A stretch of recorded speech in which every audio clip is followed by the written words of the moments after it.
কোন শ্বশুর শাশুড়ি যদি তার প্রবাসী ছেলের বউকে অন্যায়ভাবে মানসিক চাপ সৃষ্টি করে বউয়ের বাবার বাড়ি চলে যেতে বাধ্য করে, কোরআন হাদিস অনুযায়ী সঠিক হবে কিনা, কিভাবে সঠিক হতে পারে? এটা জুলুম, পরিষ্কার জুলুম।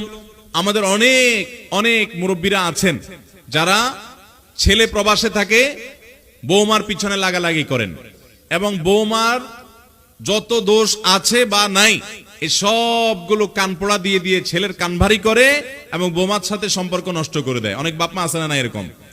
শুধু বাপমা না, অনেক কপাল পড়া ননদ দেবরও আছে, যাও আছে, তারাও এই কাজ করে।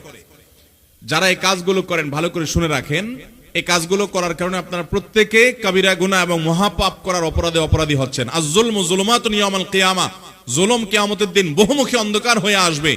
সত্য কথাও যদি হয়, আপনি কারোর অগোচরে যখন সেটা বলবেন তার ক্ষতির জন্য, সম্পর্ক নষ্ট করার জন্য, সেটা হারাম হবে।